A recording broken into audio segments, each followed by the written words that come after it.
Hello everyone.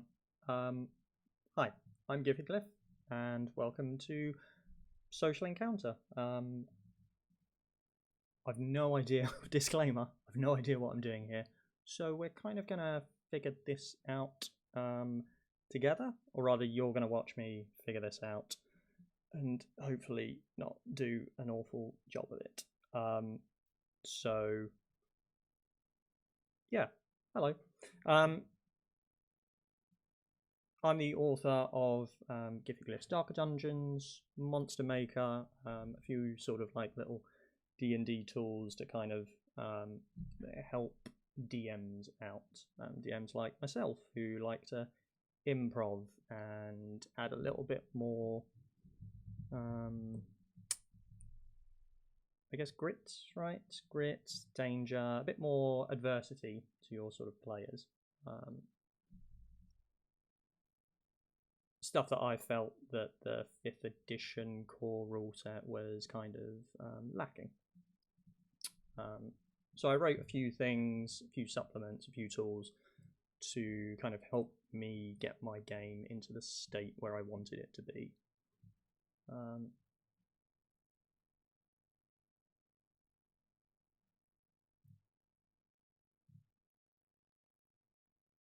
Cool.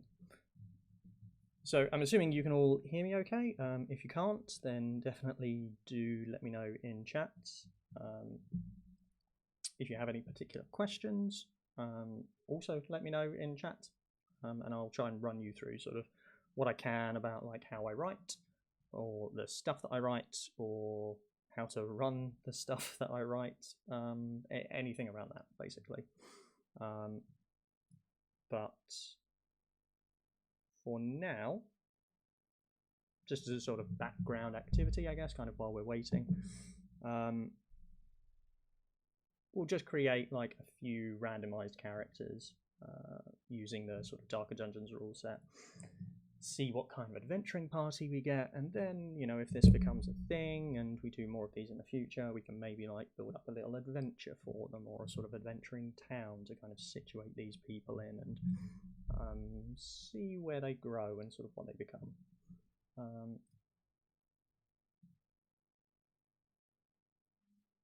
Cool. So what you're seeing here at the moment, actually I should probably run you through this. So what you're seeing at the moment is I write everything in HTML. I tried, like before, I used to try and write stuff in, you know, normal document like processors like Word, and I gave InDesign a try as well.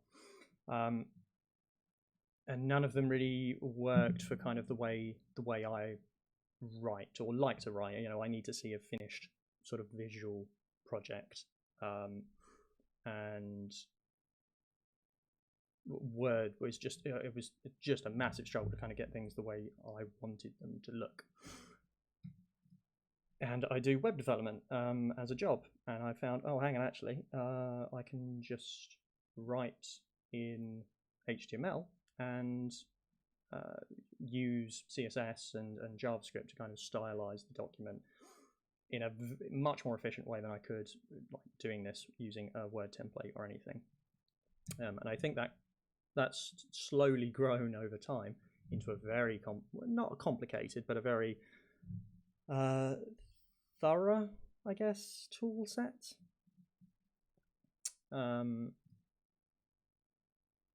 So we'll just sort of run through some of that. So some of the features, for instance, are here. Oh, hey, Demon Ralph. Hello. Thank you. I'm glad. Have you used this at all yet, or have you just read the document and realised it's a stellar work of art that is an awful nightmare for players?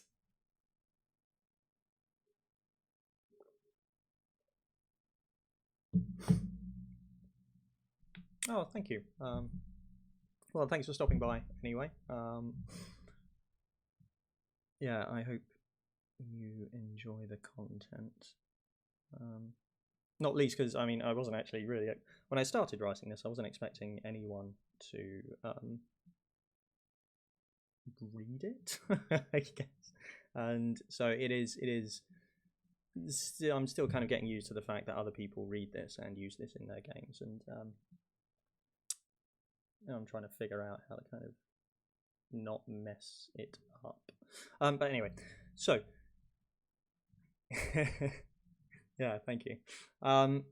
So this is all written in HTML. Sorry, so you're looking at it now. This is the HTML document, and I write it all. So I'll close Monster Maker for now. Not book of business, Starter Dungeons. Right, okay, so let's, as an example, let's bring up the character creation page. And this is it. So let's compare this to here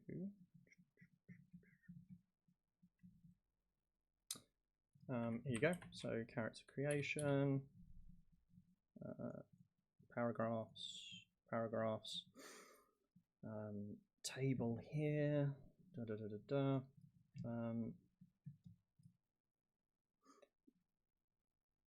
and writing this in HTML has sort of helped me like do so many sort of little efficiency savings that I never would have been able to do using a sort of standardized template.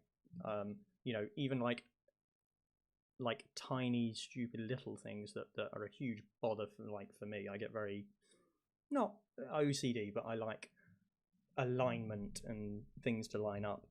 So you might notice that on either side of the column, like lines, text lines match up exactly, like no matter how far down you go. And I use JavaScript to kind of conditionally stylize the height of certain things like tables or add extra padding or whatever dynamically, so that everything lines up and matches up exactly. Like if you look at here exactly on this, so character details and character motivation, I don't have to manually place these things. There's a whole sort of JavaScript thing in the background that kind of runs through and does that for me.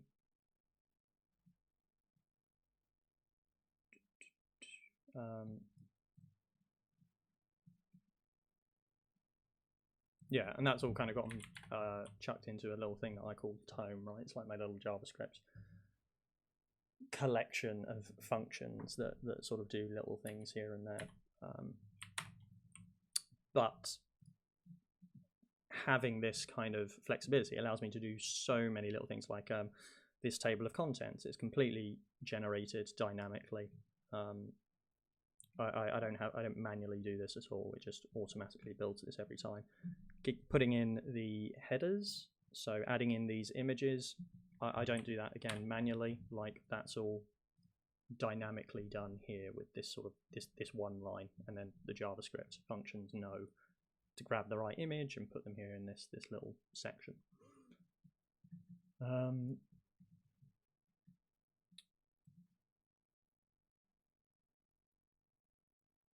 So where was I going with this? Of course, yeah, character generation. Okay, yeah, let's we'll just roll up a few randomized characters and see kind of what happens with that. Yeah, it's a good random dice roller. I feel like I should have researched this beforehand.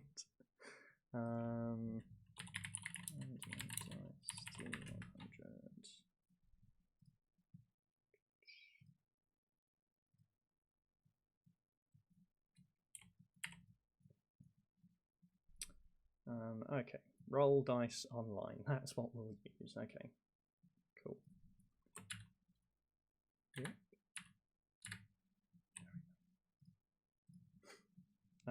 Okay, so let's get a little document open for this.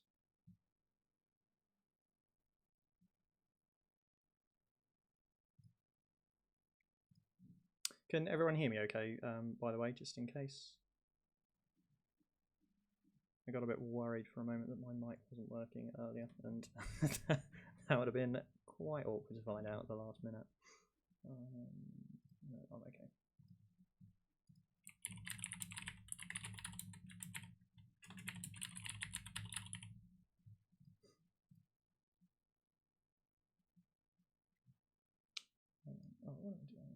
sheet.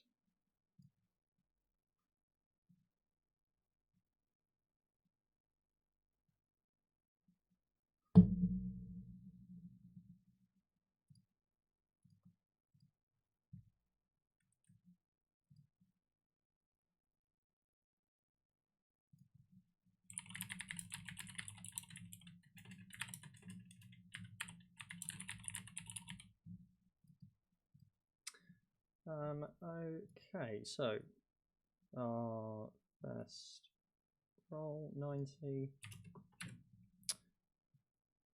Our first character is a human exotic. Let's see what I learned to type. 3 human.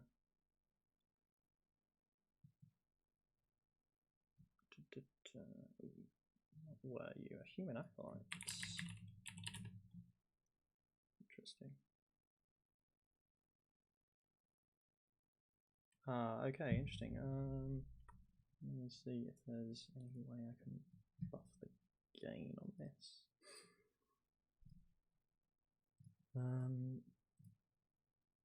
Yeah, sorry, I'm still just kind of figuring out how any of this works, really.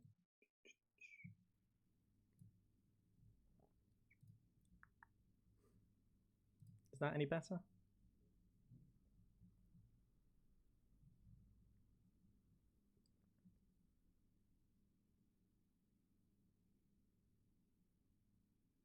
Although I just realised I stopped talking, so that's not going to help anything. Cool, okay, so human acolytes. What are we next? 29. Druid. Oh, that's a little on the nose. I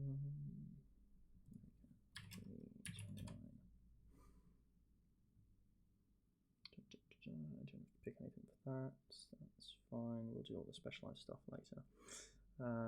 Cool. Okay, so now I want 3d6.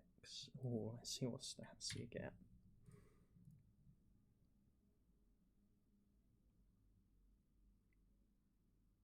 3, 4, 5, 14. Okay. Ooh, so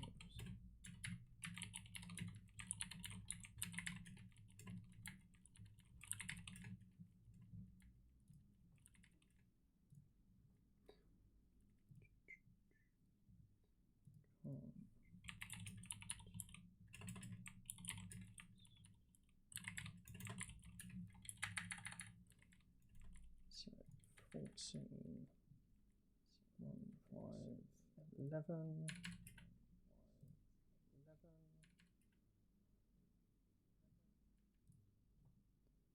Why do you keep changing? Stay. Do not transition back.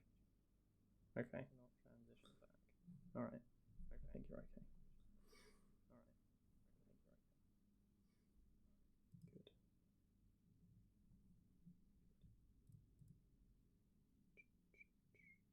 6, 5, 1, 12. There we go, that's how numbers work.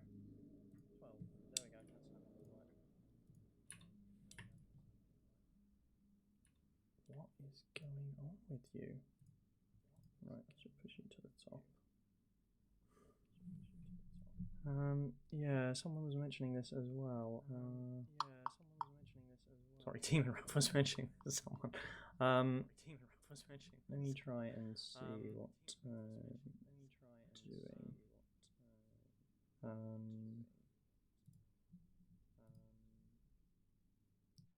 Noise aggression.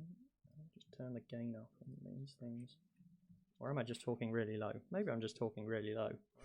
I could just be a low talker. Is that any better?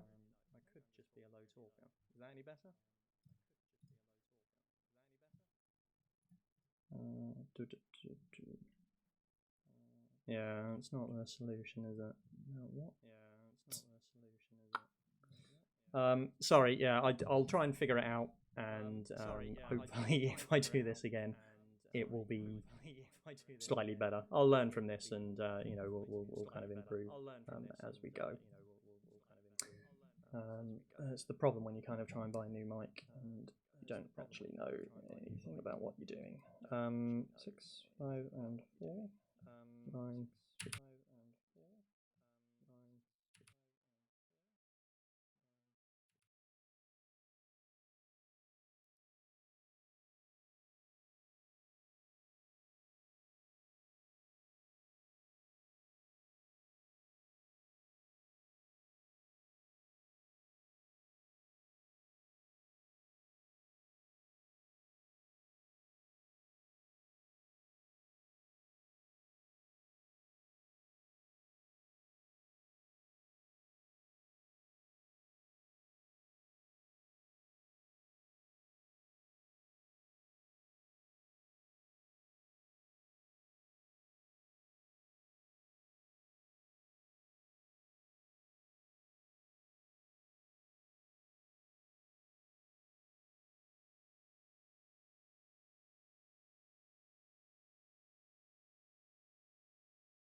Because I just turned off the mic there. There we go. All right, quality production values here at Giffyglyph Studios. So, hope you're watching. Ready for that buyout, Disney.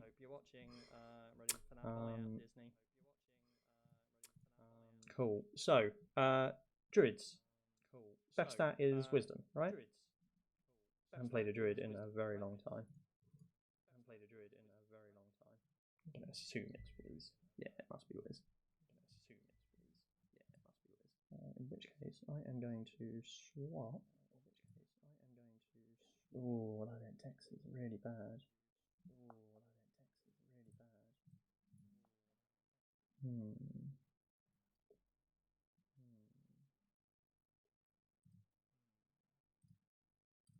Oh, this is a tough one. Do I want him to be Dexy and charismatic? No, this is a slow druid. We'll go. We won't swap anything. Oh, no, we'll swap the int and Wiz.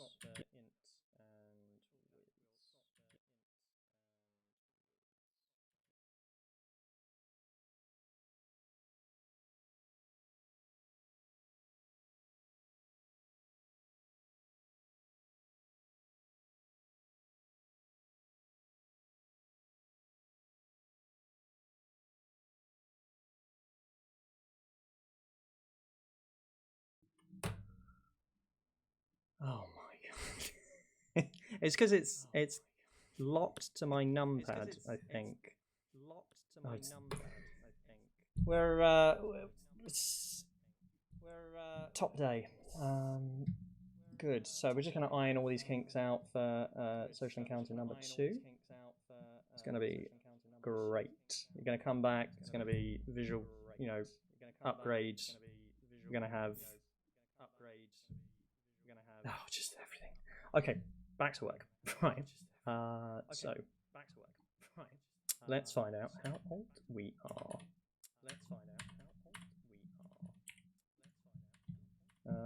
12. Young adult.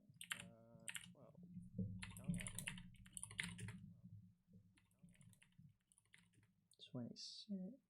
Ooh, short.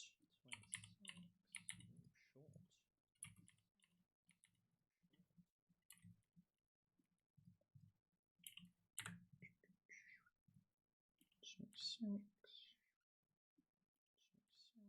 Thin.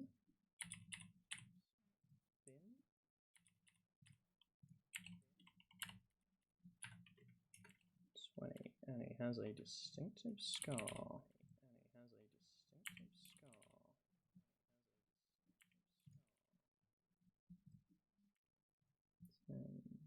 Small family.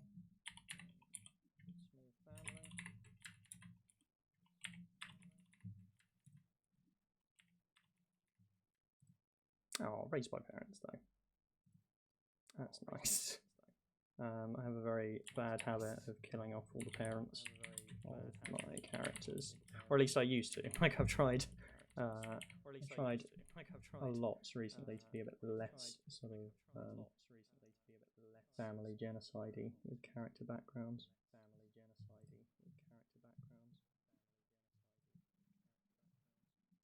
Okay. Young, so I've only got one significant memory, which is... Oh, I achieved something.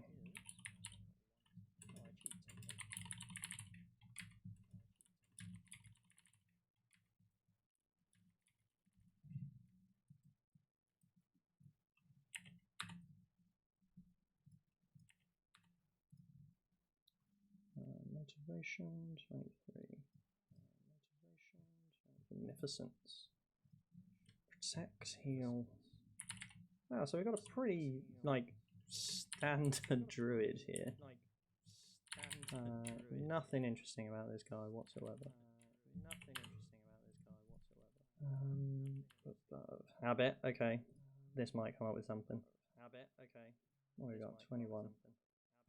Talking in sleep.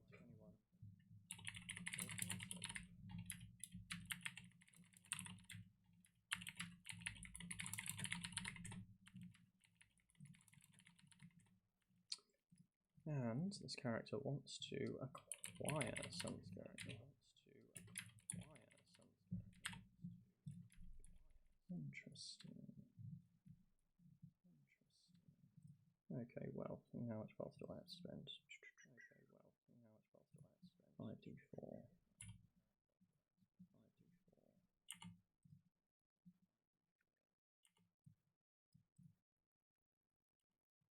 One, 2, 5, 7, 10. I have 100 gold.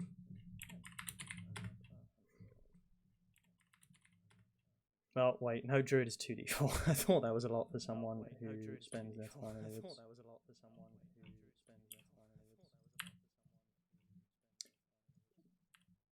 Okay, rich druids. Perfect. Rich young human druid.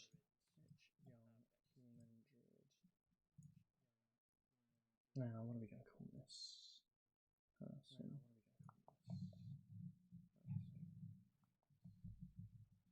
This is always the difficult bit. Any suggestions? In fact, actually, no. We'll pick a name from chat. So, give me a suggestion, and I'll pick the one that I like the most.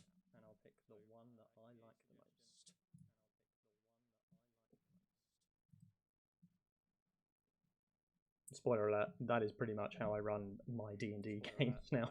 I don't bother coming up with names for anything or anyone now. Roderick. Done.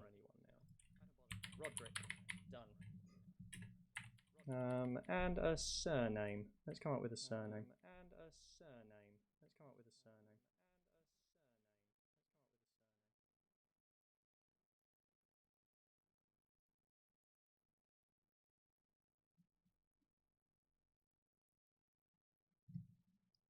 Roderick Greenleaf.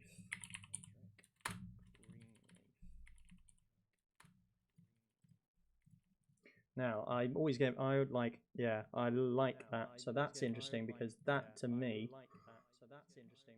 I'm already come up with like a kind of cultural thing here, right? I mean, Greenleaf, it's too on the nose for a druid, right? You're not born Greenleaf and then oh, you know, suddenly became a druid, right? It's that Spider-Man 2 gag, right? Man with 8 limbs, you know, called Otto Octavius. What are the odds? So Greenleaf, is that like some kind of assumed name? Like once you become a proper druid, maybe that's, you know, then you become, you take a name, and Roderick took the name Greenleaf. Did he inherit it? Is it like a Green Lantern thing? Ooh. That could be interesting.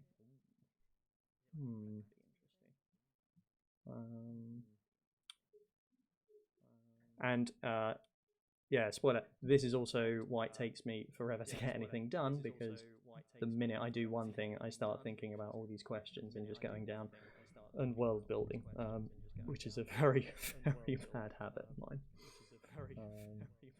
But that is also the thing that I love the most about D&D, really. I'm a very bad player because I love world building too much. Interesting.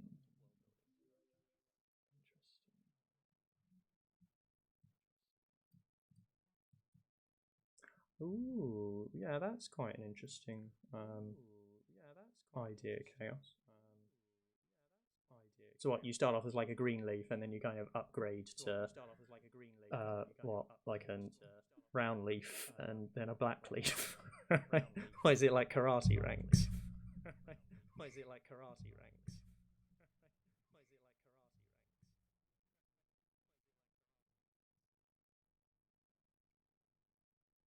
Yeah, I do the same. Like I find it's very difficult to kind of do that in practice, which is a bit of a shame, I find. You know, because names, it's very hard to just get that to happen naturally, I find, during the span of a campaign, right? You know, that a character's name will evolve or improve or whatever, but when it does happen, like, it's brilliant. Like in my recent campaign, the conceit was that the characters were all running a sort of mercenary business, right? You know, like because they couldn't pick a name, like in the time that I gave them, because players never come up with group names. I designated it the Bounty Business, and they hated that name. Like, which was brilliant because within a span of like 2 or 3 sort of sessions, they hated it so much that it finally gave them the drive to pick a name across, like, you know, 5 players.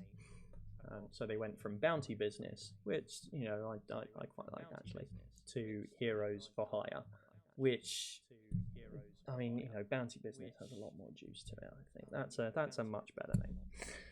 But, you know, I'm a permissive DM, so I had to let them go with the thing that they chose. But there's a lot of power in names. I spend a lot of my time, like, anytime I come up with a new NPC, like, the name is just, like, you need a good name, you need a good accent, and you need a good sort of gimmick, right? For a noticeable, significant NPC. Those are the 3 things you really need. Everything else, like history, players don't care about. Special powers, players don't really care about unless it's combat and they're going to die, right? Get a good name, get a good accent, get a funny gimmick. Players are going to remember that character for the entire game, whether you want them to or not. Anyway, sorry, right, so back to Greenleaf. So, Acolytes, Druid. It starts young adults. This one's parents.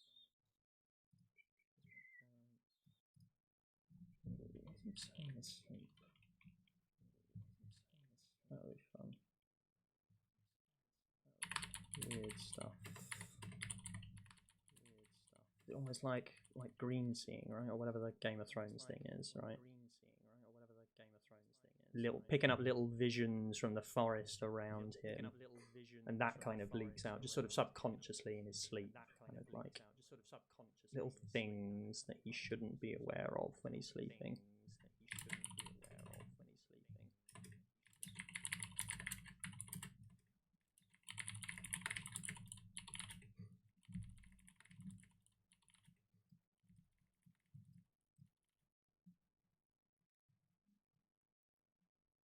Yeah, maybe that's part of being a Greenleaf. Just this sort of, well, I mean, it's a druid, right? You've got the connection to plants or whatever. If we really want to hammer that home, yeah, there you go, green dreaming. Beneficence. Which one's that? Oh, it's been nice, isn't it? Protect, heal, and mend. Such a See, sometimes when you randomly generate, you can get some really weird combinations. I don't think I've ever had anyone come out as so typical as this druid, especially on the first go. It's always the way with streams, isn't it? All right, Roderick, we'll come back to you. Let's roll someone else. I got him ticking away in the background.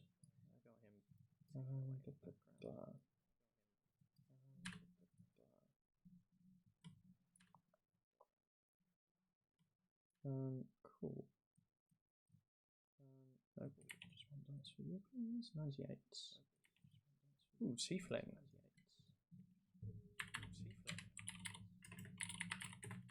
Do love Tieflings, like a huge fan of them. The bigger the horns, the better, really. Something else.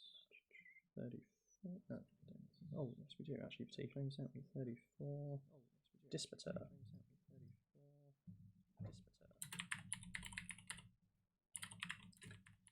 Which one is Dispater?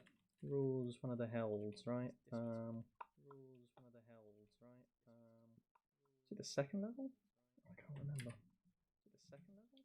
It's a long time since I did anything Forgotten Realmsy.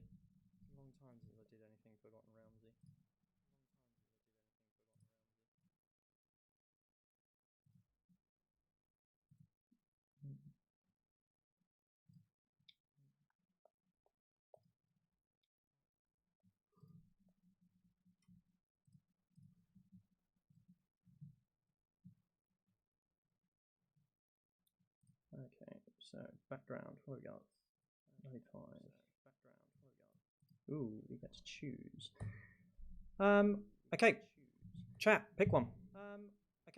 Let's... That is an acolyte.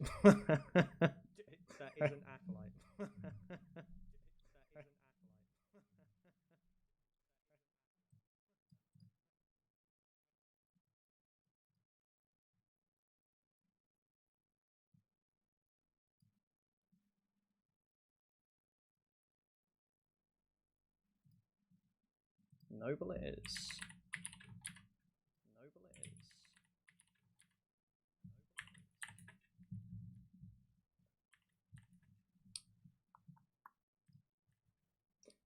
While I'm ticking away at this, obviously, like, feel free to, if you have any particular questions or something you'd much rather me be talking about, feel free to just kind of like ask or whatever.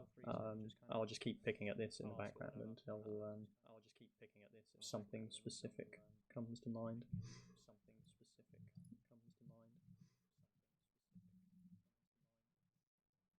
So what are we, 15?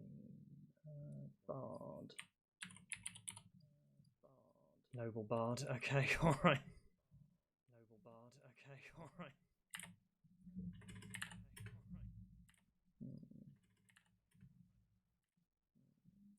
Alright, stats. Let's see what we have got.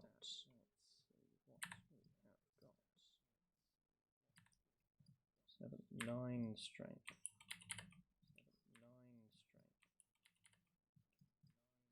11 dex. 12, 16. 12 con.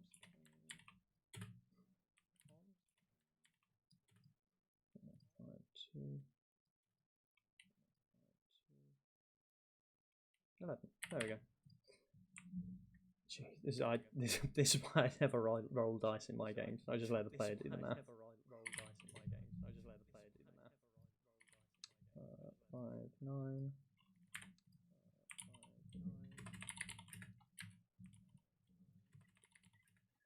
Ooh. 7 charisma. Yeah, that's not looking too good, is it?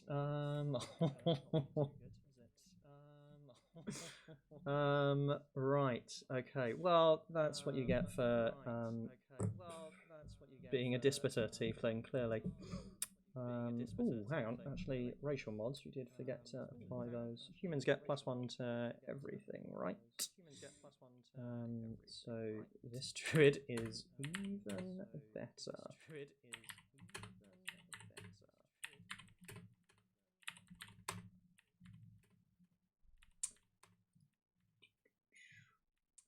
Right, tieflings, what do you get? +2 charisma something, right?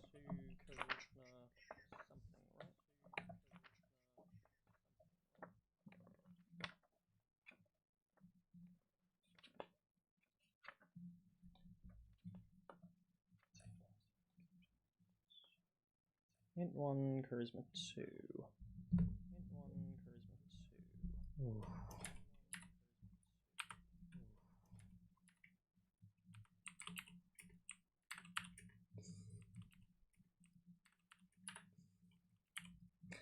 Right, so I think we're going to re-roll charisma. Let's see what we can get out of that. 12, 15, okay, that's slightly better. Okay, so he's not the worst. He's got a decent like he'll have decent con, 17 charisma. Yeah, I think that's live withable. He's just not really a fighter.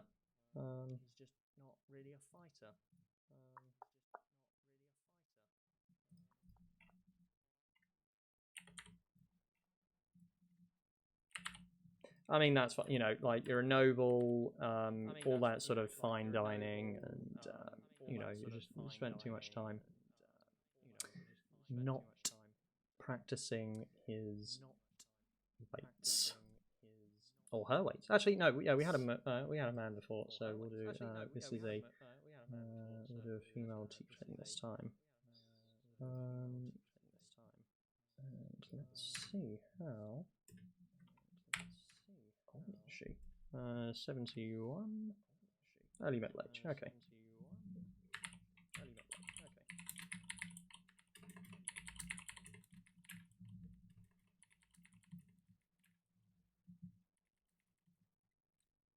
Motivation balance.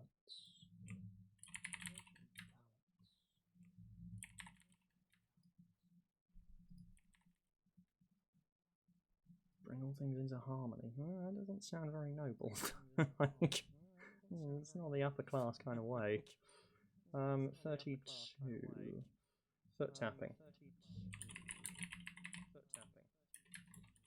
I think we got an impatient bard. Impatient bard who wants to craft something. Oh, that's better, yeah. An item or an art piece. These numbers are really falling into line.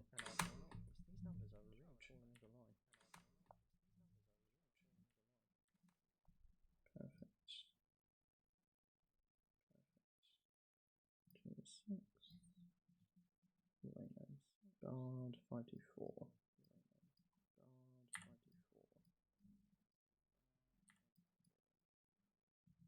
Why wouldn't you just tell me the total?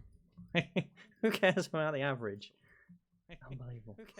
Add all these up. 4, 4, 4. That's 12. 1,550 gold.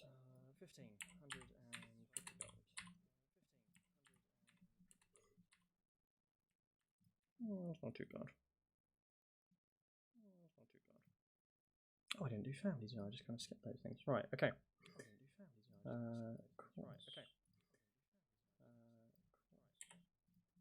What else do we have? 12. Very thin. Maybe that's why she's gonna no strength. 84. She's got a very distinctive accent. That's good. I like characters with distinctive accents. I was never very comfortable sort of doing accents for NPCs, but it's something I've. I mean, mostly because I'm awful at them and I hate doing accents. It makes me feel very a bit weird. But so long as everyone at the table is fine with you doing a shit accent, because they do shit accents as well. I find that takes a lot of the edge out of it and turns it into more of a sort of goof, which in the right situation can be exactly what you want for an NPC.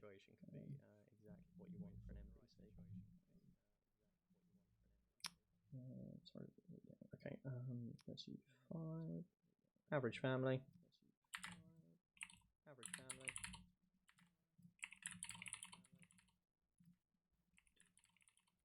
Ooh, raised by herself though.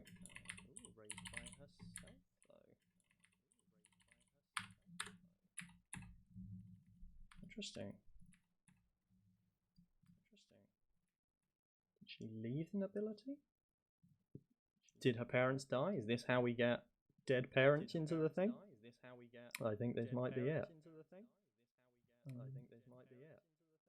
Although you don't know, where's the rest of her family?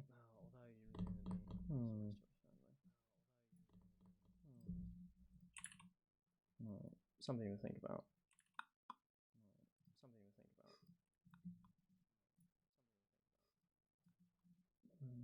Okay. Alright, so we need a female tiefling name and surname.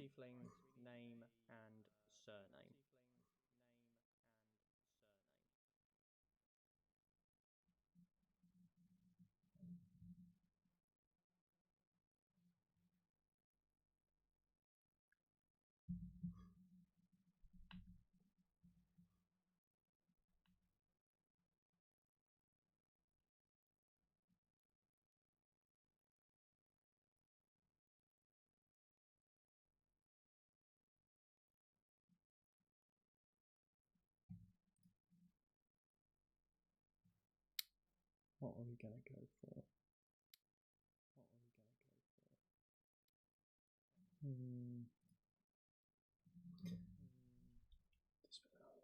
Do I want something hellish? Something noble. Tabitha.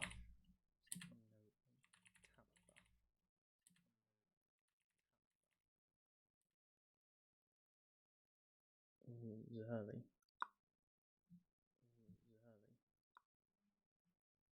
Oh, actually, I might keep Zerly for something at Temple, though. I'm nicking that. Tabitha Temple. Oh, I love names. Like, it's such a Marvel thing, isn't it? You know, to have a name that's like starts with the same letter for both first name and surname. What do they call that? It's not alliteration, is it? But I tend to I fall into doing that trap a lot with my NPCs. They just kind of roll off the tongue very easily, which, when you have to say them a lot, is very useful.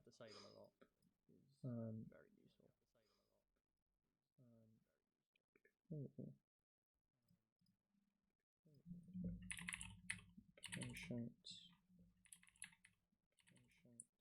Now, what do you want to do? Craft a song? It's a bit too obvious for a bard.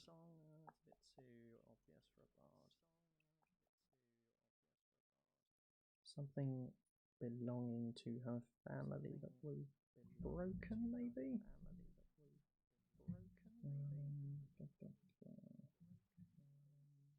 It's not a separate one, is it?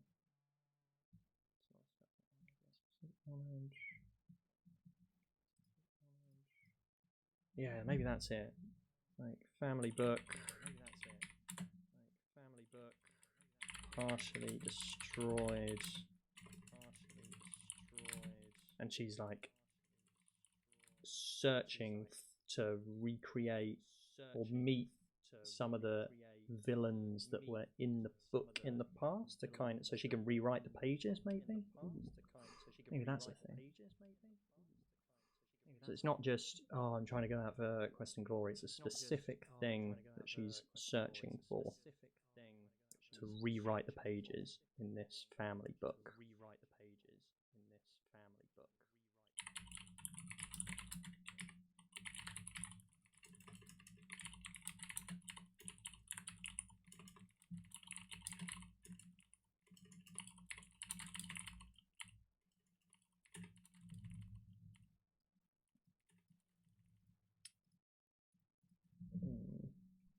Then, is that my choice? I feel like that's linked with the strength.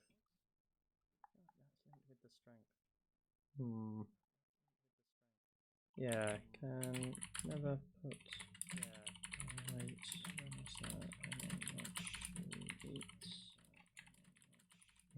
I would love that power, actually. That would be fantastic. Fantastic. Oh, well, maybe it's like part of her sort of tiefling kind of blood, right? Part of her sort of tiefling kind of blood, right? Just burns through calories. Just burns through calories. Tiefling thing burns through blood. There it is.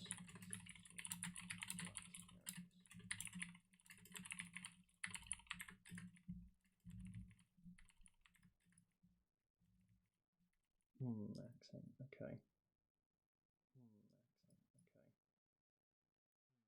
What would she be? I want to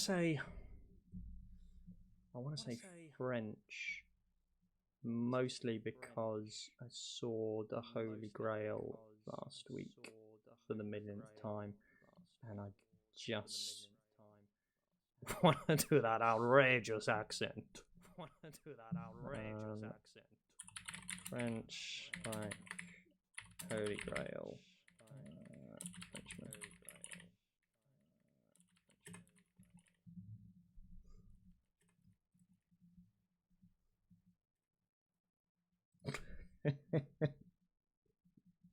Why are you in England? Mind your own business. Such a good film.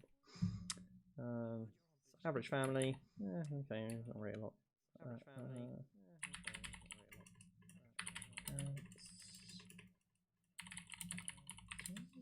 Ooh, maybe this is why the book was destroyed.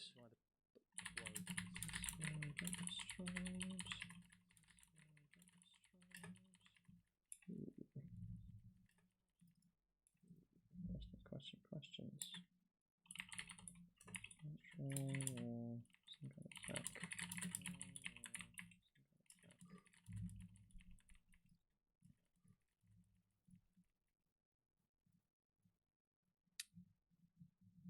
Balance, just like harmony, right? That sort of thing, right? Balance. Okay, yeah. So from that, what do we get? So hates conflicts, which is a brilliant trait in a D&D adventuring party.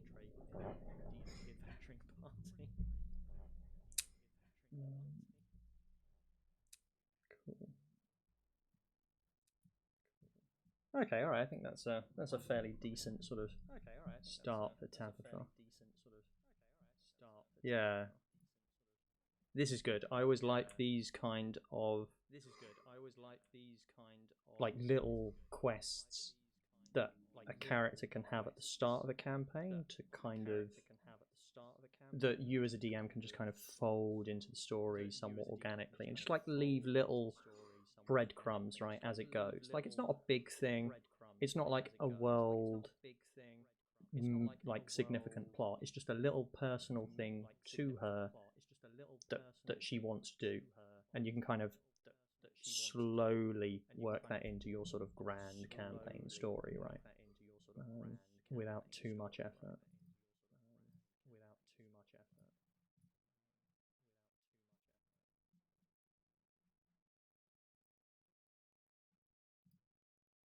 Oh, I do like. Okay, yeah, I'm really enjoying her. Okay, right. Let's. Okay, right. Let's.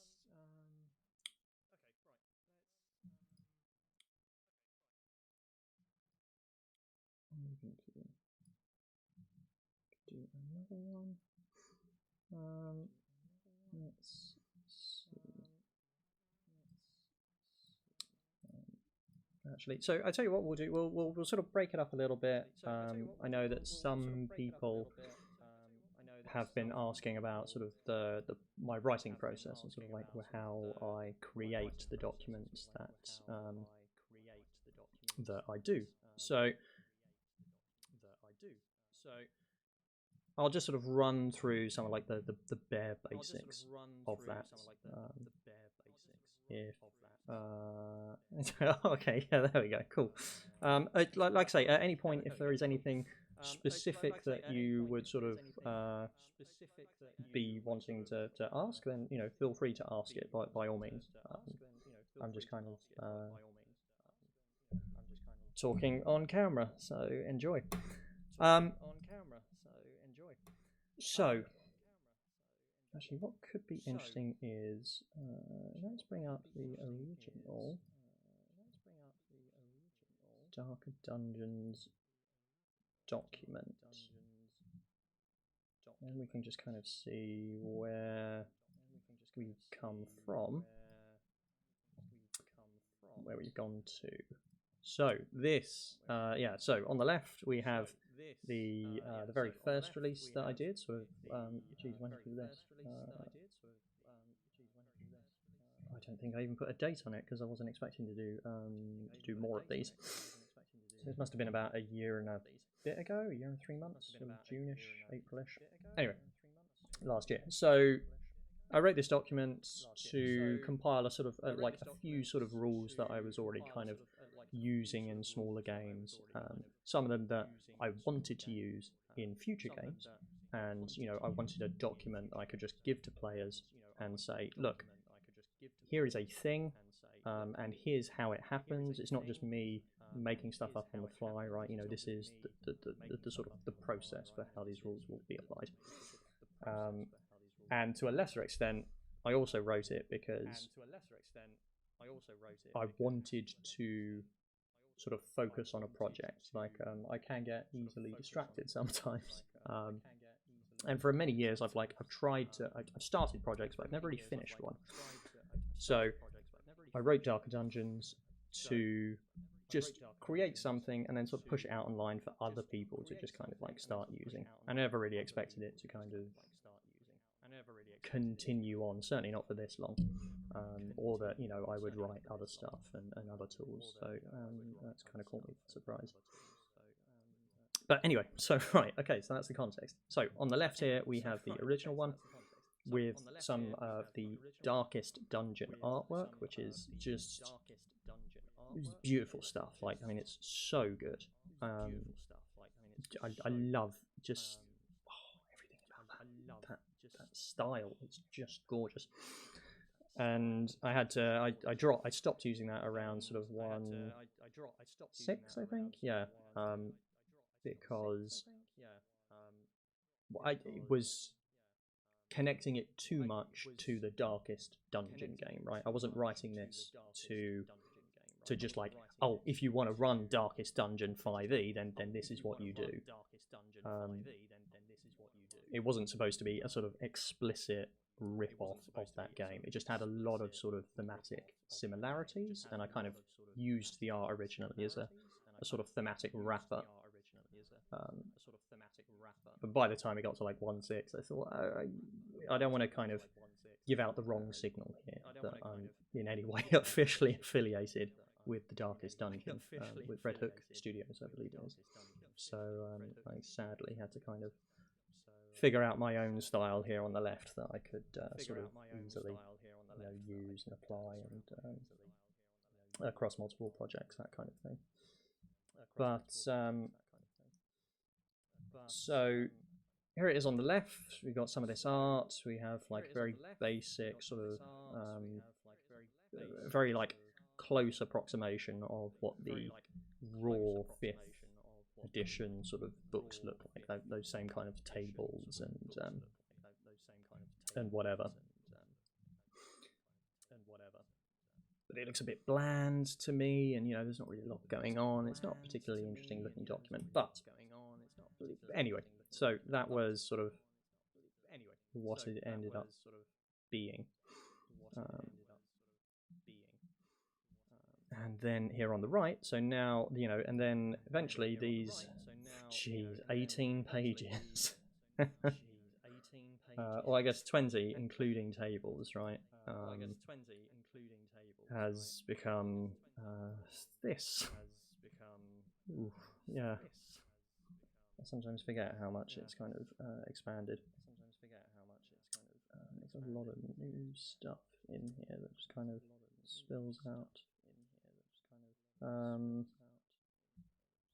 Oh, okay, yeah, good question. So the cover art I did in Photoshop with a lot of trial and error, really. I think if we look at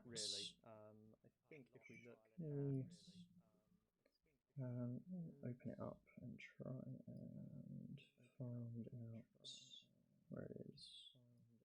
Find no image. Source. Page design. Okay. So we used Photoshop to just sort of come up with like a basic background and you know, and then eventually over time ended up with where's the front cover? Okay, there it is. Right. Coloring.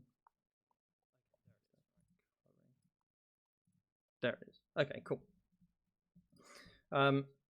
So I'm very bad at sort of planning ahead, in any way, shape, or form. So I just started out with a blank canvas and tried to create something that I didn't have to do any real art for. You know, like a stained glass kind of mural, I thought would be, oh, okay, that's kind of cool. And then in future, if I do other supplements, I can just kind of recolor it, right? And like, here we go, I can just put a green filter on that and boom, you know, that's the cover now for Monster Maker. The same for things like the covers and the section headers. You know, the main core was, because it is just me writing and doing all of this stuff, I needed something that wouldn't take a huge amount of time to repurpose in future documents. So I just eventually, like, I think I basically just took, oh, okay, all right, I'll do a circle and then I'll copy and paste that a few times to kind of get a sort of flow of some kind, like a kind of organic, weird, murally kind of flow to things.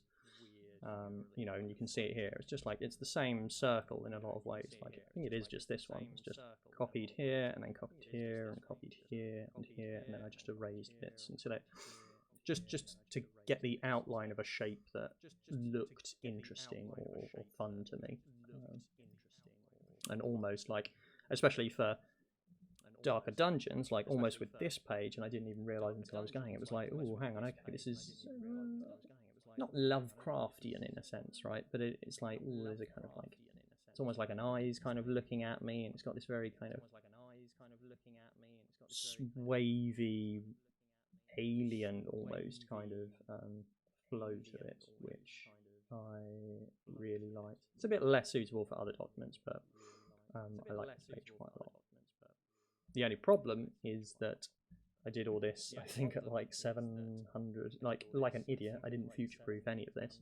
So if I ever do want to print this at some point in the future, I'm going to have to remake all of this, basically. And I've been just putting that off for a while, which is a bit of a shame. But yeah, so that is how I ended up sort of with these, and sort of with these icons as well. You know, these same kind of deal, really. I was like, I can't be in a position where like I'm the one that's creating these, because it just takes too much time. You know, like the only one that I've created of these is my Giffyglyph logo, right? That's the only one that I've custom made. That's because I had to. Everything else I take from GameIcons.net, because you know, it's a really nice sort of free resource, and I just kind of recolor it and sort of add a few little touches to it. Like, I think this is the Spike's eye. Icons. Yeah, here it is. Okay, yeah, it's the dead eye, right? So took that and, you know, added some, you know, one kind of common color, right? I like to have a sort of thematic consistency to stuff. So just like taking a red color and applying that in some small way to every single heading or image, you know, that kind of brings it all together, right? Rather than making it feel sort of like all these kind of disparate kind of chunks, you know. It's just like a 3-color icon, and I can use that in any sort of way, really, which is very nice and handy.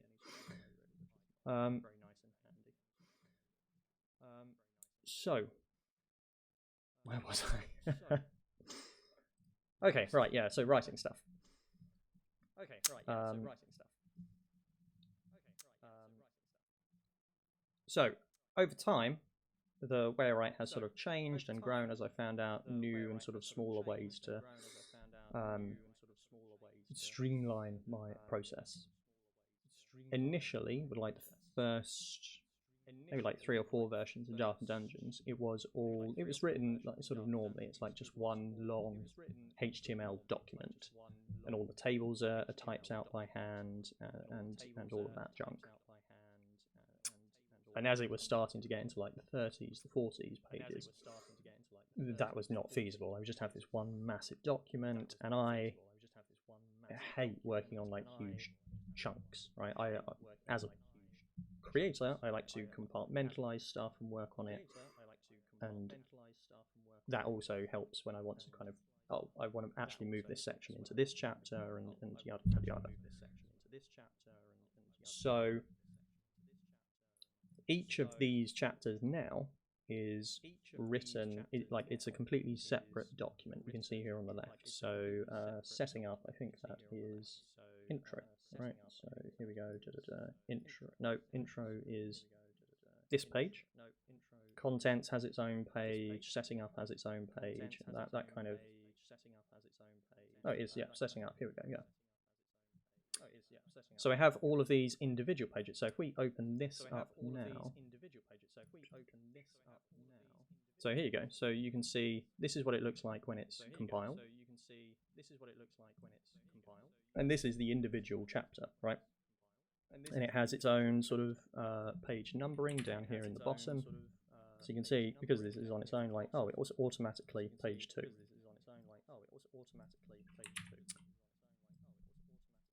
Whereas here it is, yeah, page 4, right? So that's all accounted for with my JavaScript documents, my JavaScript functions that do a lot of this page counting and footer setups and links and all of this kind of stuff. So I write all these little discrete HTML pages, basically, and then I have a Python script that I wrote that just basically grabs all of them and compiles them into one final master document. So like we have this core thing, right? It's just like this is the core binder document, has a lot of common stuff, and then individually, here we are. So this is the Darker Dungeons one, right? I don't create a front page. My Python script does that for me because I just feed in what I want the title to be. So, you know, Dark Dungeons, Darker. So let's change this to something else, just junk, right? Author, Giffyglyph, blah blah. The same for the back page, all the contents, you know, everything that goes here. I don't have a separate page for that. It's just here in this option sort of script. And then the same, exactly the same for this like individual sections. So these are all like these section pages are dynamically generated based on the order that I tell it to add chapters in. So, you know, like if I wanted to swap them around, so I just wanted the rookie chapters to come in down here. You know, I wanted rookies to come in after feature changes for some weird reason. Then I could save that, as I've just done. We'll go to binder. We'll rerun the Dark Dungeons script. And now if we refresh this, there you go. So, you know, it just updates all this sort of dynamically. Filler page. And now, there we go, rookie characters comes in after feature changes. And it's all sort of like dynamically hot linked and everything, which is really useful. The other useful thing that helps me do is whenever I create one of these sort of final documents, I have to create sort of 3 different versions of it, right? One is like the just the basic free version, which has all the content, but it in the bottom left or whatever, it's got a link to my Patreon page or to the Darker Dungeons kind of subreddit. But in addition to that, I also have a Patreon version, which doesn't have that because you're already a Patreon, right? You don't need the link to the thing. And I also have a print-friendly version, which does exactly the same, but applies print-friendly styles to it, which basically means cutting out the background or any of the sort of big images, right, to make it easier to print. And that all happens without me having to do any sort of extra work, which is really nice now. The problem comes in when I need to convert those to PDFs. At the moment, I still have to sort of manually, here's my Chrome document, and go Control P, and then wait for Chrome to kind of render it, and then save that as a PDF, and then open that up in Adobe so that I can compress it, because it's saved as like a 75 meg file now because it's so large. And then after that, I have to manually go in and add the bookmarks for each edition. Or I only do that for the Patreon version, and that can take time. Especially now you've got like 100+ pages to add bookmarks to. That takes it's like an hour's work, right? It's not a huge amount, but it is very tedious work.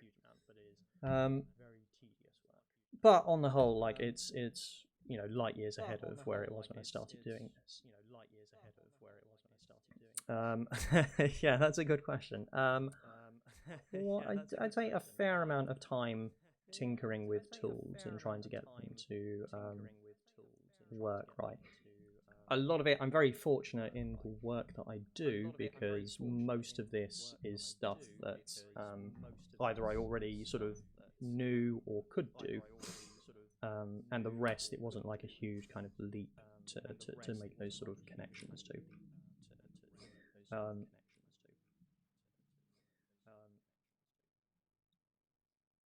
That I would say, like, I mean, yeah, I've definitely sunk a lot of time into this.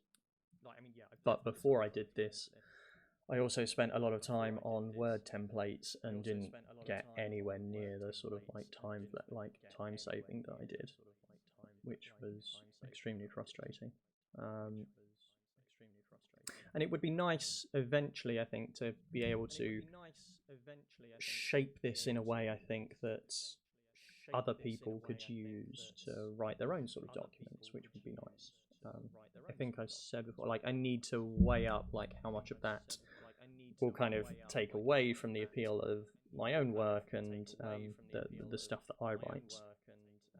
But I think that would be a very nice future goal to kind of like lead towards. I think this is a very sort of useful way of writing documents, if you understand sort of like the right languages. But I think it like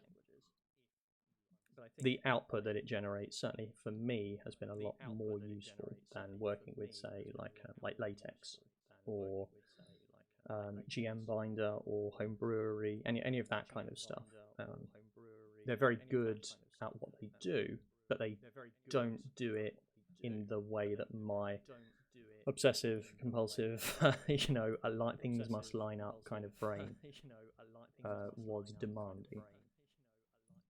But if I'll drill down into a sort of example,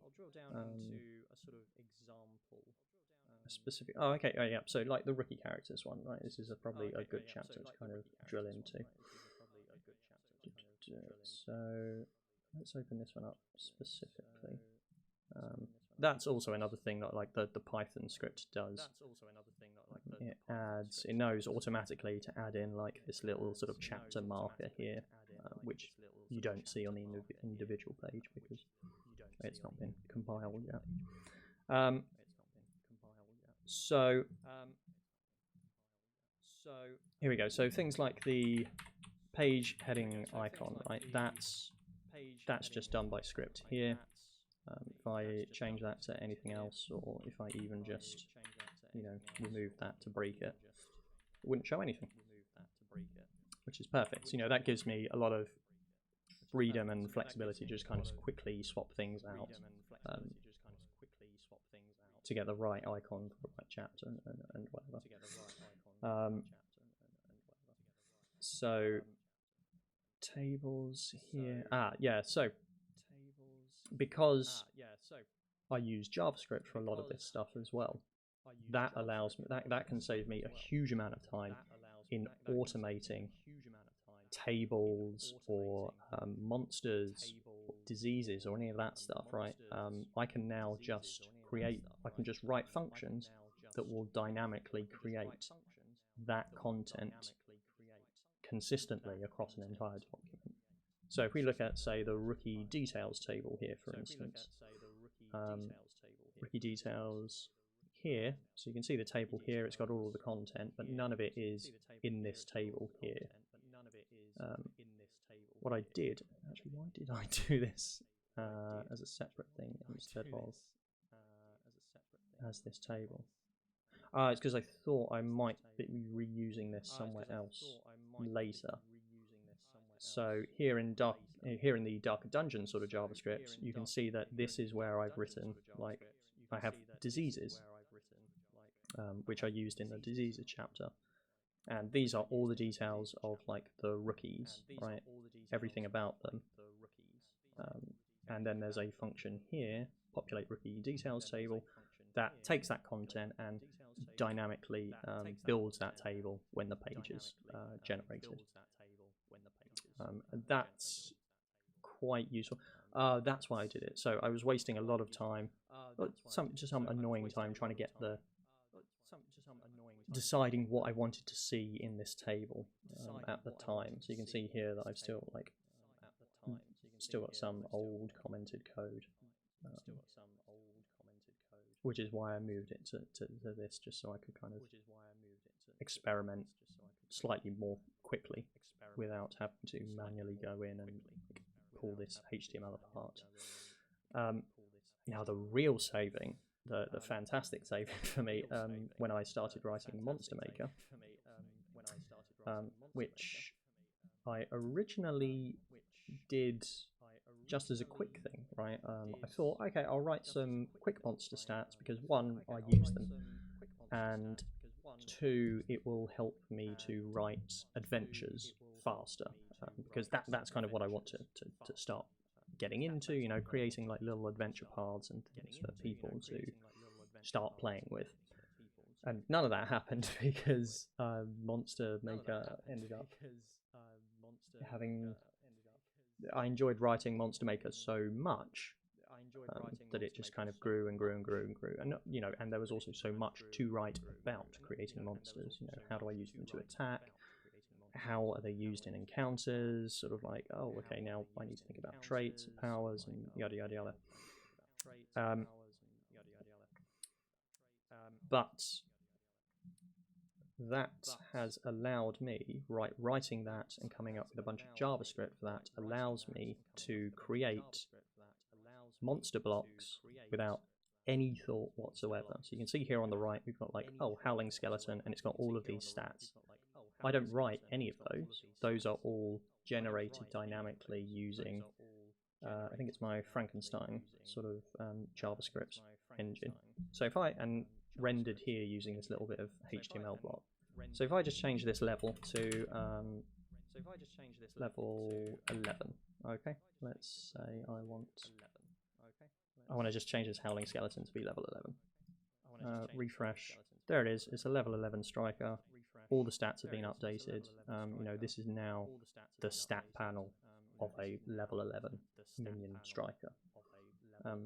I didn't have to do, you know, I could change, oh, okay, maybe it's not con based, it's dex based, and con is actually its worst, or its, you know, middling attribute. Refresh. Okay, there we go. You know, now dex is its primary one. And so on and so on. So that has been Yeah, exactly. Like the monster template stuff has been very useful for me, and I think in the last, bring it up, so monster maker. So when I was generating the attacks, so in the last release of Monster Maker, I added a few chapters about creating attacks, and that required me to expand my sort of monster profile sort of stat block to allow me to generate more thorough monster profiles, which is attack creators. Must be. Yeah, okay, here we go. So let's say we're looking at the Herald of Corruption here. So it's the same kind of stat block. So we have this sort of monster stat block that inside I can now also create little individual attacks to for this monster to do.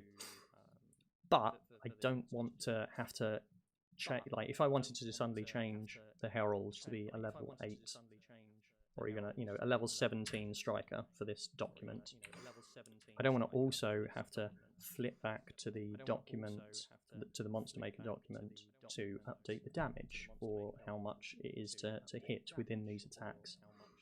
So I can now use these little sort of placeholder blocks, like attack and damage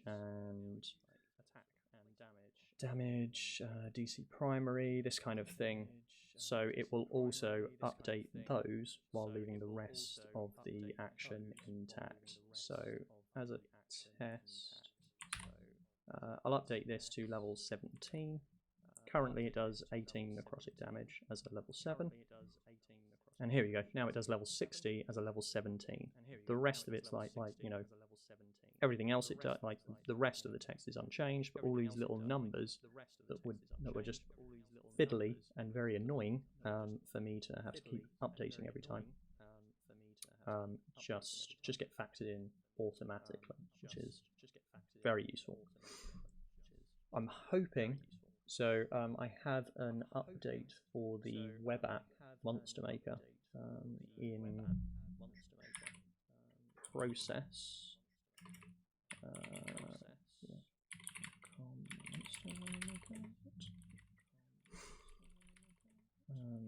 Yeah, here you go. So the Monster Maker web app. I have a sort of attack generator update in the pipeline for this, and a large part of that will also include these dynamic damage attack placeholder templates, so that you can create a monster and then just sort of, if you need to, oh hang on, suddenly need to change the value of it, you won't have to rewrite all of your attacks or whatever. So make that fit your party or your encounter or whatever. And it also makes it easier to share with other players, right? It's like, oh cool, that monster does some great stuff. But my party's never going to reach level 18. Oh, I can just change the numbers to be level 5. Brilliant. Okay, done. 2 seconds work. Which, as a DM, is all I ever want to do. So that's a large part, that's been a huge benefit of writing stuff in this way. Just being able to automate so much tedious work has just really made it a lot more enjoyable for me to kind of work with.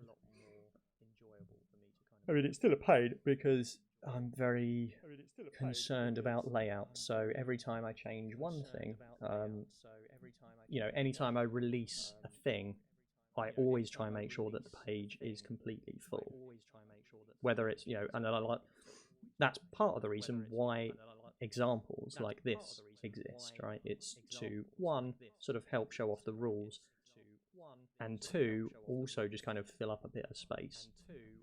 Because I don't have any artwork apart from these headers, right? I can't just oh, I just got a tiny bit here, I need to go and find or commission or steal some art to just like chunk in this section. It's like, no, I don't have one, time or two interest in kind of doing that legwork.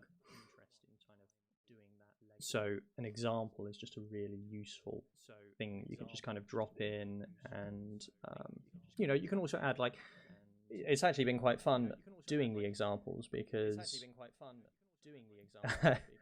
I get to write characters as I see them at the table, which, you know, they're massive, whiny crybabies, right?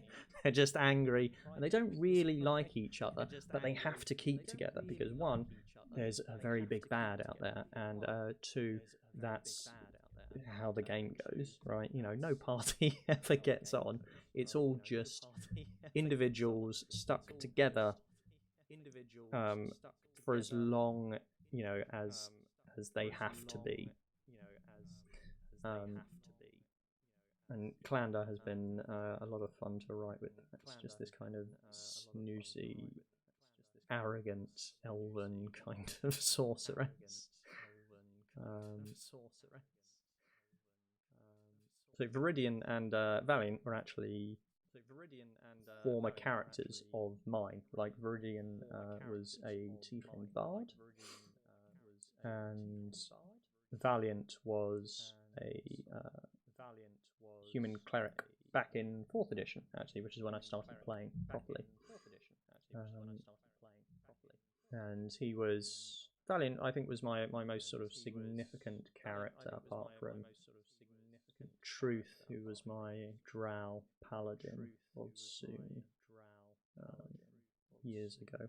Those were sort of like my two big sort of long-running characters. So it's nice that Valiant gets a little time to sort of shine and continue to be like as annoyed at his players as at the rest of his team as I was at mine.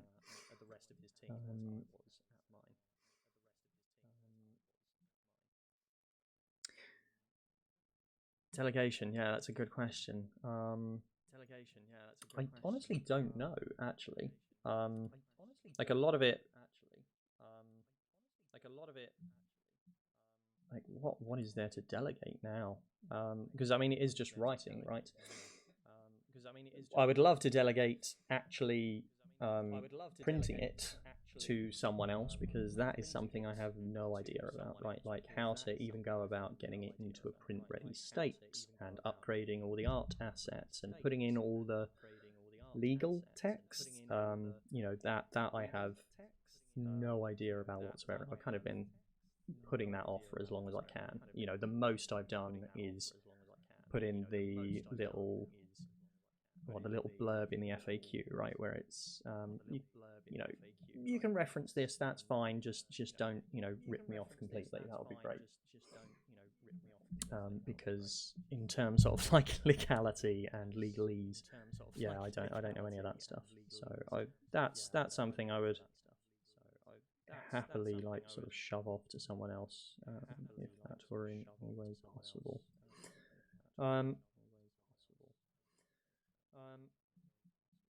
Yeah, it would also be nice to at some point like get some proper art for these documents, like when they were sort of near a final state. You know, I'm such a like, I love that old, that just Darkest Dungeon artwork. It's just beautiful stuff. Except then it's be like, oh, okay, I go from like these like elegant murals and this sort of blue background to kind of like these grisly, kind of grim, dark death scenes of people getting butchered and rats and maggots or whatever. So I don't know really. In a lot of ways, I've kind of outsourced. The great thing about releasing it on the sort of Reddit forums and Twitter and everything, and in the way that I have, is I outsource a lot of the proofreading and testing, right? You know, because I'm just one guy. I did a lot of. I also worked as a software tester for a long time, So that has helped me. Anytime I'm developing a brand new mechanic, or like stress or journeys, or or taking an established kind of mechanic and refactoring it into a way that works in a campaign. I spend a lot of time doing like my own kind of tests and how is this going to work in an encounter, and how is this going to dick over certain party configurations, and yada yada yada. But there's only one of me, and there's a whole world of internet reading people, and the Reddit forums especially have been very useful in catching a number of potential issues. Like I think it was like equipment went through a few iterations, like things that I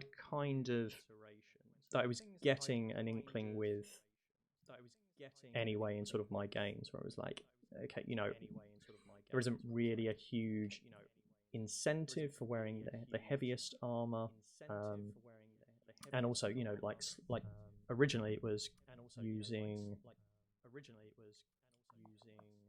what was it? It was using containers exclusively, because I was following the hammer space. I think it is the hammer space way of allocating items, and the feedback from Reddit really kind of helps bring out the fact that actually that's not really suitable for a lot of games or a lot of players. It's like it's a lot of work, and it's a big change from what they're already used to. And for that reason, it's not really going to get used, because it's very difficult to get groups to do a huge jump like that. So you need to do smaller incremental advancements. And the Reddit forum has been like that almost exclusively, has been the whole incentive behind like moving this to a modular kind of framework. Originally, it had systems that tied everything together, because when I wrote it, I was like, okay, oh, this is brilliant. Now I can use stress as a unifying kind of attrition mechanic, right? Anytime you fuck up on anything, stress is there to kind of track that, and it's great. It's very thematic, unless you run a game in which case that you don't want to run stress with. In which case, well, now I can't use any of the systems because this linchpin thing isn't being used. So it really helped me move towards breaking the systems up into like very discrete chunks of work that you can kind of drop in and out. And that's also been that's been very useful in my own games now, because I run my current campaign, for instance. My players don't really like a kind of gritty, grimdark, math heavy way of playing 5e. So I don't use most of these sort of rules, right? The ones I am using in my current campaign are things like no feats as a standard, right? I use these potion changes. I use the inventory space lightly. There are some players who I just kind of hand wave because they'll never get it. Flasks, I use oils. All of the taking action stuff, active defense, 100%. I use this all the time, and I genuinely cannot remember the last time I rolled a dice in my 5e games. I have players roll for everything. It's so good. Active defense I use. Active initiative, again, game changer. Switching to this, phenomenal. I could never go back to turn-based. Degrees of success I use. Active XP I don't use. I'm using milestone at the moment. We just kind of lock it as adventures. Dangerous magic. Now this is where the modularity comes in. Dangerous magic I don't use normally because my players didn't want to use it, which is fine. But we're just in an adventure now where there's like a magic kind of suppression field, and they're fighting a faction who are sort of anti-magic users in a sense. So for this entire facility that they're exploring, the dangerous magic rules are in operation. You know, like now, if they want to cast magic within this space, they have to roll a burnout die, and that kind of eases them into it, and it also helps break up the monotony of, not the monotony, but the familiarity you might get with a long-running campaign, right? You can just get a little taste of these rules to spice up a particular adventure or episode, right, of your game, but you don't have to keep it forever, right? It's just there to highlight this one particular thing that you really want players to remember for a little bit, right?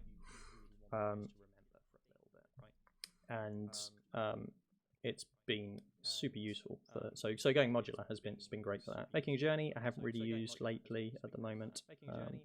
Wounds and injuries I haven't used because again players don't really like that. Death and resurrection I do. Chasing fate I do. Deadly disease hasn't really cropped up. Survival conditions no, because they're not into that stuff. Stress not yet, but again, as with the magic stuff, we have a lot of aberrant kind of stuff going on in our campaign, so eventually like there will be an adventure where stress is a big thing and they'll have to deal with that. Short rest yes, long rest yes, leveling up no. And I realised I just got completely sidetracked there. Sorry. But yeah, so week-long long rests. Oh, week-long long rests. I would never in a million years go back to doing a one-day long rest. Like like it's every problem that 5e has. Well, not true, because 5e has so many problems. But that's a discussion for another time, I feel. Yeah, like the problem so many people have problems with the power of like wizards and spellcasters in general. And they have all these amazing resources that they'll just cast and then they'll go to sleep because I can, right? The rules allow that because what the fuck this. Switching it to a week-long rest gives you time to world build, right? To keep stuff going, and it allows you to pace your game in a lot more in what I consider a more natural way, right? Players know, okay, we have to try and get as far as we can because we can't just go to sleep, right? I mean, we can, but we're not going to get our powers back. So what are we going to do, and how are we going to finish this particular adventure? Because, you know, they're doing bad things. What are we going to do? And it's been a great source of drama and, like, again, you know, just world building, right? Previously in games, you know, like, you have your world-ending threat, and it's over in a week because they just slept 7 times and then they got to the final boss, right? Now you can space that out over like months in game, right? You can have events that crop up naturally, you know, that would never pop up in your in-world calendar, right? You probably can't read this, but one thing, where is it on screen? One thing that I did with my players for the current game is I printed out a real-world calendar and had everyone at the start create 3 random holidays for their character's race, just scattered throughout the year, right? You know, like, pick whatever sounds cool for your race, or sort of like as a little thematic thing, put it somewhere in the calendar, And there you go, you know, right off the bat, that's it. We've got a brand new calendar with what, 5 players times 3, 15 random events sort of scattered in to start with, and then, you know, we kind of seed extra ones. So these guys started their adventure in July the 28th, and it is now October the 6th.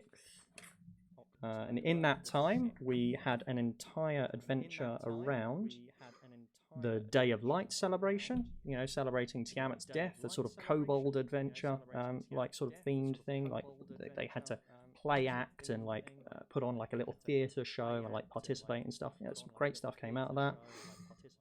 The Day of Rubies and Emeralds, another kobold holiday there. What did we do for that? Oh, I didn't. They weren't around for that one.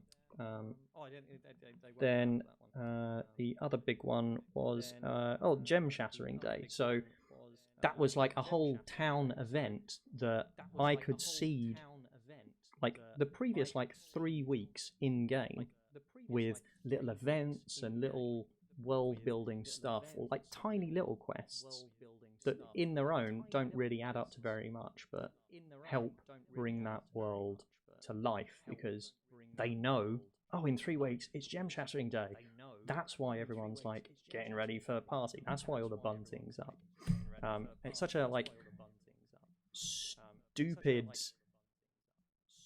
way of kind of like running a game in a lot of ways because it's so trivial and grounded. Right? You know, it's worlds apart from fighting gods and demons and you know, journeying to distant worlds and through portals into, you know, the plane of fire or whatever. It's just, you know, it's you trying to put on a party for a bunch of kobolds. And yet some of my best or most enjoyable gaming sessions. So I don't know what to say about that. Actually, I do know what to say about that. It's all about, like, I love personal stories, or stories that are very character focused. A large part of the reason why I wrote Dark Dungeons was so that I could have the levers that I needed at a particular time to get the right sort of drama in the game at the time that I wanted. It's a bit like being the, what do they call it? Like the director in the Left 4 Dead games, right? You kind of see that the party are getting a bit, or they're getting a bit too confident. It's like, okay, cool, I need to pull this lever and here you go. It's like boomer time, right? Or, okay, now they've had a bit too much punishment. All right, okay, now it's, you know, rest time, right? They need a bit of levity. And Darker Dungeons sort of gave me a lot of the more punishing, not punishing, but difficult levers that I could sort of start to throw and make life a bit more complicated for players. Because as Raw 5e goes, they have a lot in their favour, especially once they hit like 5th level spells.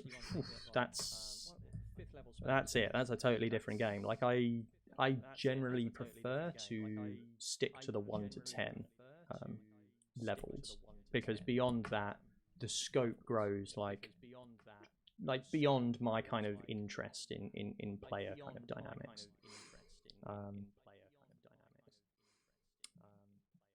And Darker Dungeons, I think, really helps put some of that threat back into that tier of gameplay. It's still not as complete as I would like. I think there's I'm working on, like, light is a huge problem. And it's a, you know, like, especially if you're coming at it from, oh, I want to run Darkest Dungeon. Light's a huge part of dungeoneering. And in 5e, they gave you the light spell, so you never need to worry about it ever, which is great fun. Yay, thanks. Mike Wells or whoever wrote it. I forget exactly. Yeah, so I want to. I'm testing out a few options for making light a lot more interesting or easier to track. You know, distances are a fucking pain in the ass. And I use grids. Like it should be easy, but it's just too much work to be fun. So light is probably the thing that I notice missing the most from Dark Dungeons, that I need to really fix on once I've done the next update, I think, for the Monster Maker app.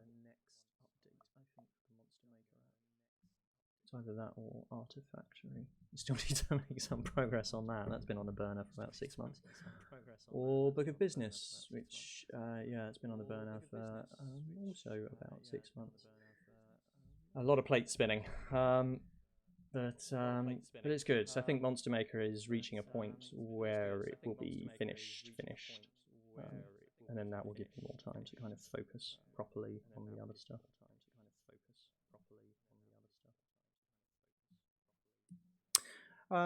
No, I had I had concerns about that from my spellcasters before we made the switch, because it's a legitimate concern, you know. Well, I only get my powers back at a long rest, so I'm just going to be like worthless compared to a warlock, right?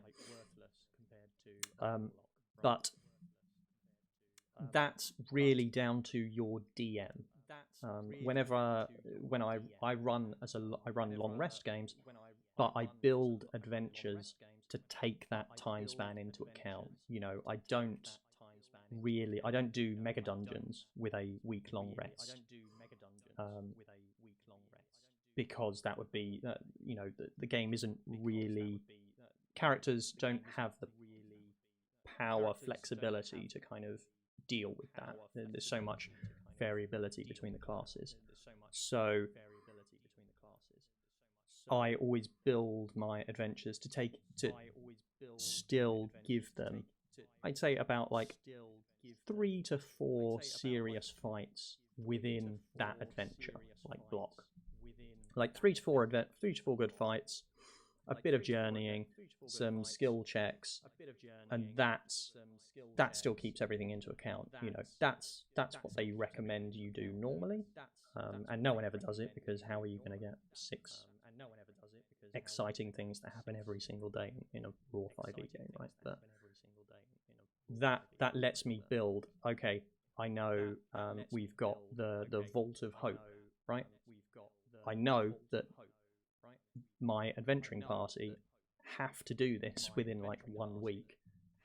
Perfect. I can come up with 4 encounters for this particular zone, string it together sort of nicely, and I know that will give them a solid chunk of content that isn't going to penalize wizards over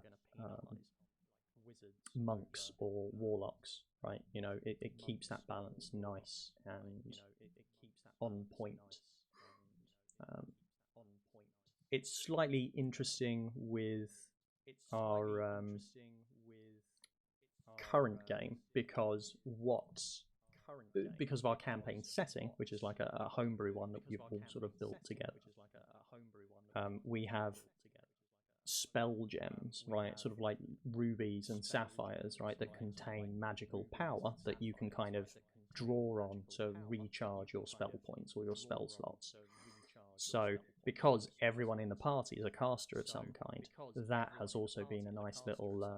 It's almost like an alternative to mana healing potions that I can kind of like throw out during an adventure, especially if I know I'm doing a really long one that's going to really hurt them. I can seed in these little objects to give them, or to give their long rest casters a little bit like a way to catch up, right, or recharge certain things. So I find that to be a really useful lever during gameplay. which you know again is I definitely recommend going to week-long rests. It's game changing, and in my experience, exclusively for the better. Like I haven't noticed any downsides to it. Um,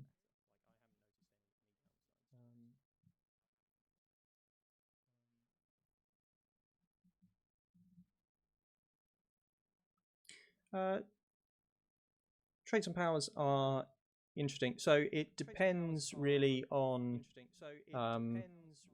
how much time you have to kind of build it. Depending on the mood I'm in or how complex a fight is, right? If there are only like one or two monster types, then I'll give them all sort of unique traits and powers. But I try to keep the complexity down wherever possible because there's so much going on, like in large fights. I don't want to overwhelm players. I want to get them to focus on a few core danger zones or like dangerous monsters, and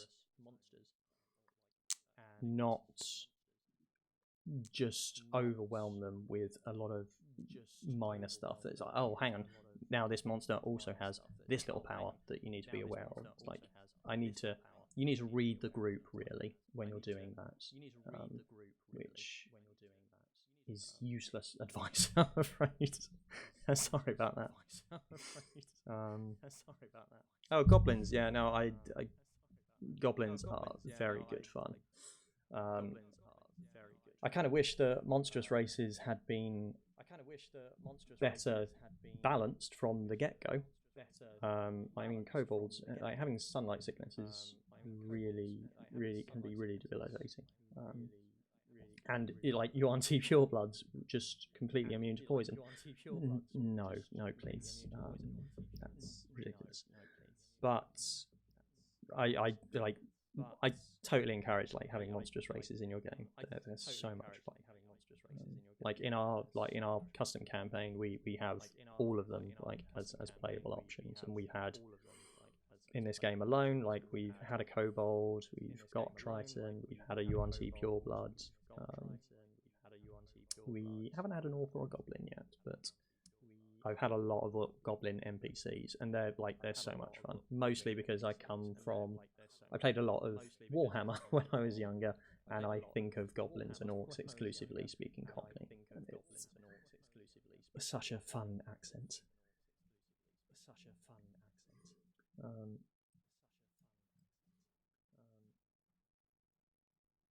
Like I don't like to stereotype races, but it is the accent that I always fall into whenever I do an orc or a goblin.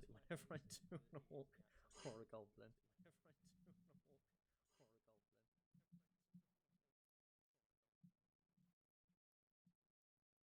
one of my big problems. Like I love I used to play a lot of Warcraft like when that came out, and I was very like, okay, you know, you've got orcs, but they're not Cockney, so they're not real.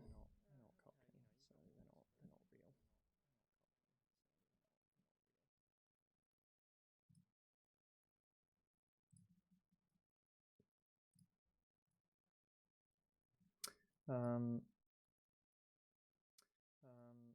cool. Sorry, is there anything else that you would like to know about how I write? Or has that been covered fairly well now?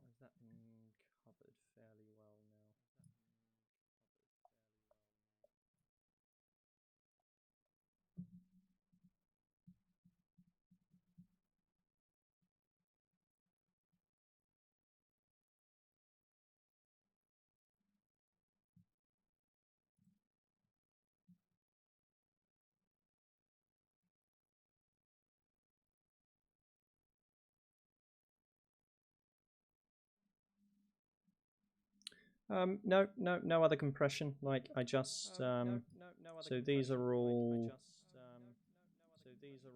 Where are they? So binder image. So here you can see we've got this folder that's got like all these little icons in, and you know, other things like maps and all this other stuff as part of the document. So no, I just print this to PDF, and Adobe just compresses it down to its 5 or 6 megs, which is really useful. Interestingly, the character sheets are not created using images at all. So these are all built using HTML, because that just gave me like so much flexibility in determining like, oh, hang on, okay, this needs to be a slightly bit wider, right? Or which element am I looking at? Here we go. Right. So let's say I just kind of, I wanted actually this row to be taller, right?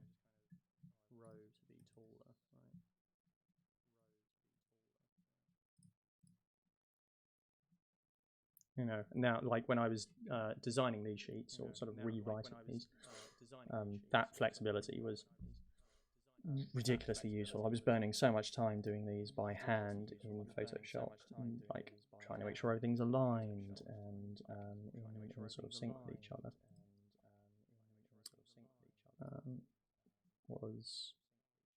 This was sort of really useful. And it meant as well, like I could easily kind of reuse these sort of border images around, like to get that kind of consistent look that I like so much, especially when doing these extra sort of customized sheets for calendars and things like that, or like the journey sheet, right? You know, I could just easily, okay, here's a panel, boom, you know, one element that is easily affected by everything else, like with just these few lines of code.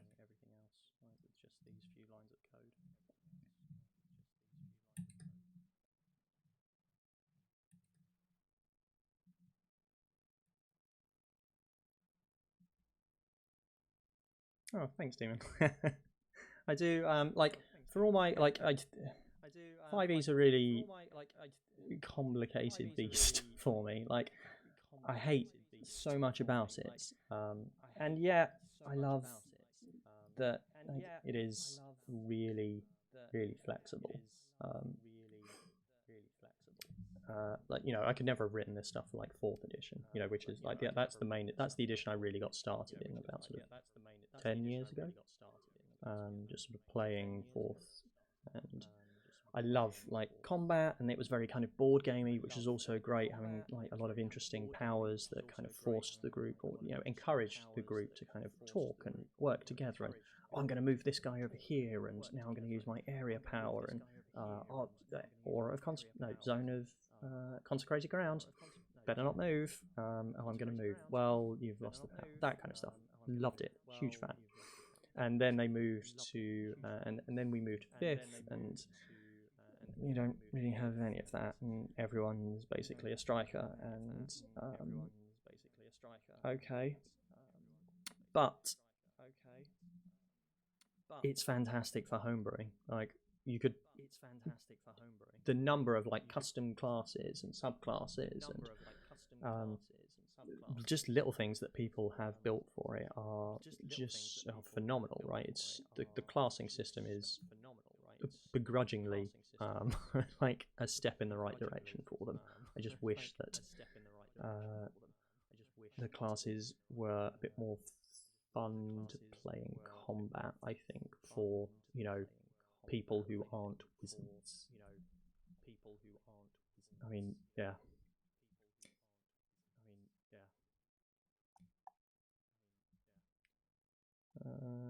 And injuries. Oh, okay, interesting. Yeah, so that depends very much on the game. At the moment, I'm not using them at all because, again, my players didn't really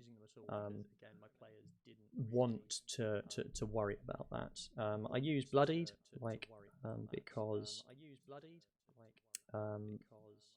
sometimes I tie monster powers to the bloodied state. That's something I can do.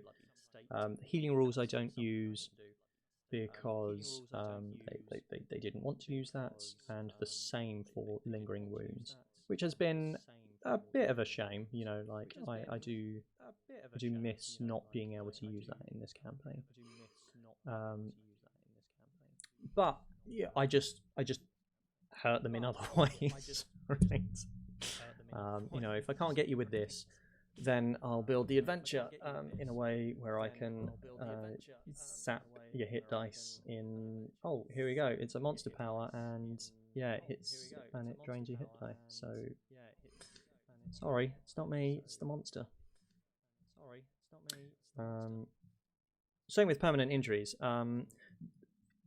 I do these when it's in this current campaign where it's story appropriate. So one of almost at the very beginning of our current campaign, like, geez, like 7 months ago now, maybe more.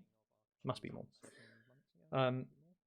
One of the characters read a sort of a book, an aberrant book from the far realm, and it immediately just it did so much damage to her she fell to 0 hit points, and as a consequence of that, now has an elder god thing kind of growing in her brain, and that kind of stuff I like, and I certainly really enjoy in my current game because that's now the story. We don't even have a big bad in our game. It's just how do we get this thing out of our Triton Wizard's head, because it's gross and it's going to kill her, or do bad things. So I like to use injuries as a way of driving story forwards, or creating like little interesting scenarios, as opposed to like just kind of hurting players. That really tends to be a lot of the problem I find in selling this stuff, or sort of encouraging players to kind of experiment with it, right? Is I'm not doing this to punish you or hurt you, or make you not want to play the game. The point of these is to just create or help create particular types of stories, or just like generate little random events that actually can drive our game in a completely unexpected direction. And if you can sell that, then it's much easier to get players on board. Other times you kind of have to slowly warm them up to it. It's like, we'll just introduce a couple of rules and see what I do with them and how it's not gonna destroy your character, and that is kind of how you kind of ease them into it, I think, or just ease them into this. It's not all about killing gods, right? Kind of story.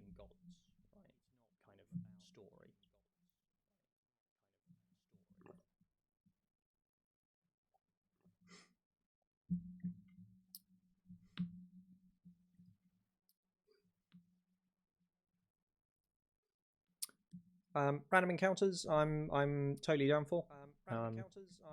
I don't use them too often, or like at the moment I'm running a very what's the word for it? Not narrative, but it is a very sort of it's like an episodic kind of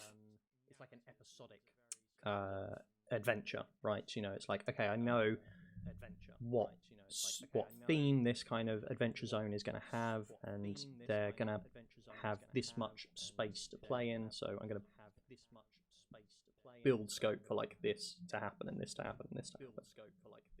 But I usually try and seed in like some opportunities for them to either avoid a fight or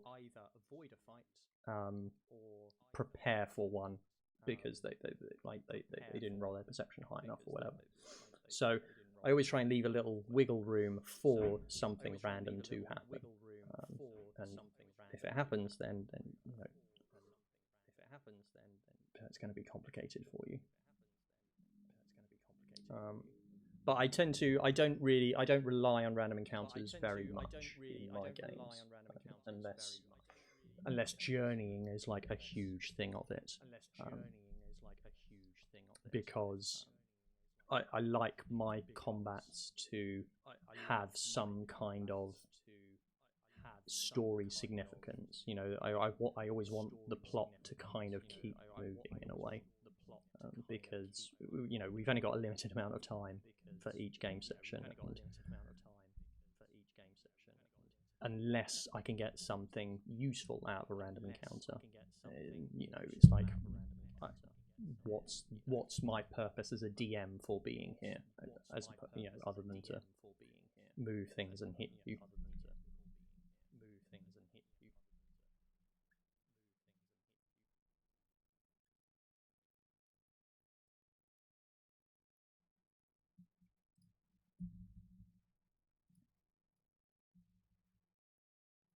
Oh, geez. Okay. All right. Yeah, we're past 10.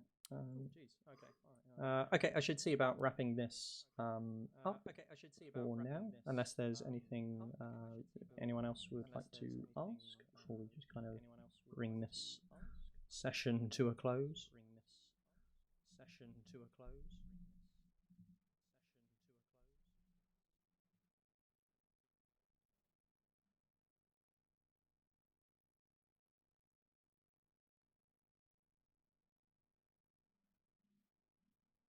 Perfect, not a problem.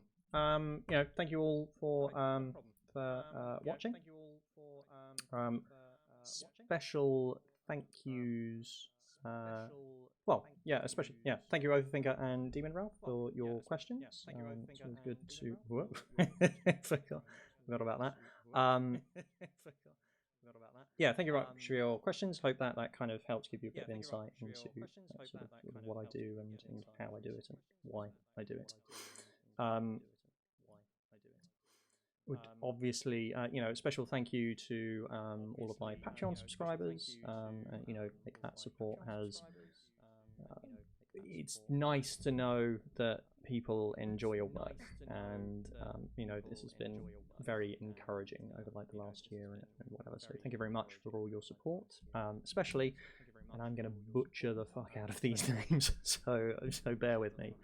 Adi Vaistragia, which I'm going to steal for a character name at some point, or really 3 character names because it's so good. Thank you, Brady. Thank you, Douglas. Thank you, JM Sundon.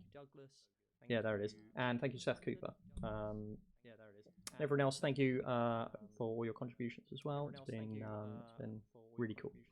And if people enjoy this, maybe we'll do some more of them. Maybe I'll do another one next week. We'll see. But yes, thank you very much, everyone. Have a great week. Bye.